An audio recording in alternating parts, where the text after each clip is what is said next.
A girl and a boy met on a blind date. They sat at the table and nervously ate bread and olives and oil while they made their selection. He chose salmon en croûte, she chose cow dissection. He made several jokes, she laughed mostly politely. He fell over his words, she smiled at him brightly. The boy ordered wine, the girl didn't drink it. Alcoholic, he blurted, she blushed, don't you think it? I just have my reasons, I'm sure you respect them. He said, come on now, we are in the PM. At her second refusal, and her third and her fourth, he enticed her to tell him her tale to hold forth. She sighed and she grimaced. She'd done this before. There was a slim chance that he'd run for the door. But something about him made her relax, his wide-seeing gaze or his grey eyes perhaps. He seemed to bring calm, bring her jitters black death. And so she relented and took a deep breath. The answer she gave him was not as predicted, some student drinking ruinously depicted. I think I'm Achilles, she stated as fact. Now I'll have a tonic, and let's leave it at that. The boy took her in. Her soft golden hair fell over her eyes, where a hungering stare made him catch at his breath. Repeat that, please? His smile could have felled her right down to Hades. She repeated her line, and was straight-faced once more. I think I'm Achilles, from the Trojan War.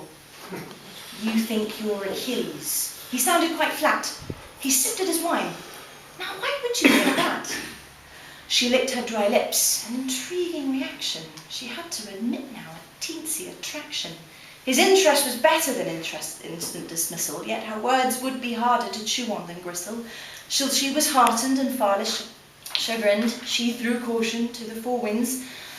I think I'm Achilles, as when I'm upset, I'm filled with his anger, as just when he wept on the theft of his glory on the Trojan shore, it raged in his breast and he fought Troy no more. The wrath of Zeus helped him, his enemies perished, but not for losing the one man he cherished. Do you see where I'm going? She paused in her telling. The daze on his face was curiously compelling. He nodded and sipped, cocked his head to one side. She resumed, explaining her horrendous aside. I think I'm Achilles, the wrath of Achaia, and alcohol for me is my dark Aristeia.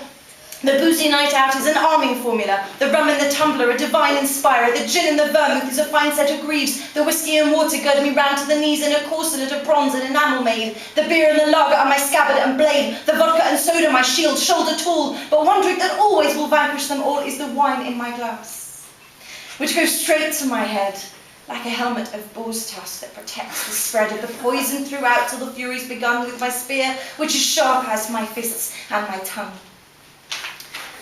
She pursed her lips and looked down at the floor. He sensed that she wanted to reveal something more. I think I'm Achilles, and to keep him inside, I take these little white pills, she cried. The boy looked on as she finished explaining, dabbed her eyes with a tissue, quivering lips straining, into a wry smile as she waited to hear what he thought of her now that she'd emptied her secret. The boy put his glass down and reached for her hand. Leaning in closer, he said something unplanned. You didn't ask what I do. I'm a psychiatrist. You're suffering something and you I can assist. I think you're depressed if you know it or not. Your problem is common, your interpretation fraught. A Greek myth is classic disassociation. It helps you to explain your sad situation. But classical references are an attractive feature, and your metaphor helps me to tell you're a teacher. Though your imagery's dramatic, you can tell I'm nonplussed. If you become Achilles, I'll be your Patroclus. And with that he kissed her and called out an order that met with the needs of her anxiety disorder. 2 G&Ts, please, with no G, just extra lime. And I'm pleased to say they had a great time.